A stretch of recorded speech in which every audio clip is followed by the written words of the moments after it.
Les Verts et plusieurs autres organisations sont favorables à la construction de logements sur des terrains déjà utilisés. Mais il existe des zones grises entre le brun et le vert. La mission de justice environnementale et sociale du Parti vert britannique peut sembler en conflit par rapport à la grave pénurie de logements dans le pays.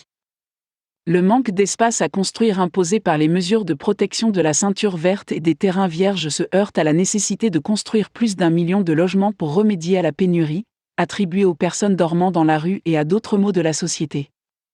Il s'agit d'une énigme compliquée, c'est certain. La construction inadéquate est en cours depuis des décennies, et les résultats affectent les habitants du Royaume-Uni à tous les niveaux.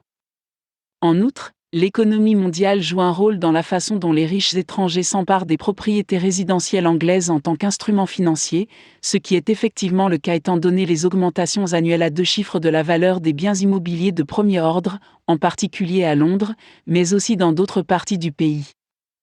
Et souvent, la réponse du Parti vert, de l'organisation caritative Shelter UK, de la campagne pour la protection de l'Angleterre rurale, CPRE, du ministère des communautés et du gouvernement local et de nombreux élus est de construire plutôt sur des friches industrielles.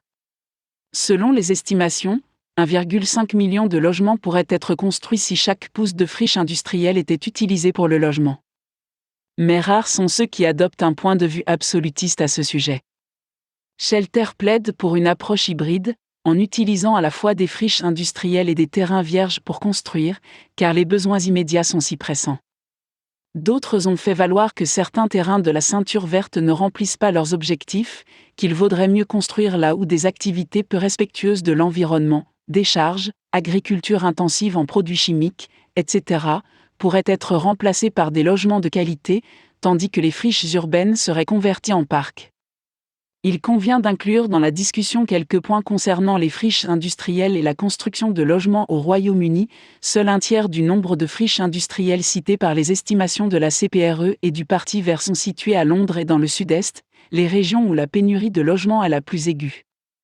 Le développement des friches industrielles par rapport aux friches vertes favorise déjà les friches industrielles dans un rapport de 2:1, c'est-à-dire qu'il se produit déjà là où c'est économiquement viable.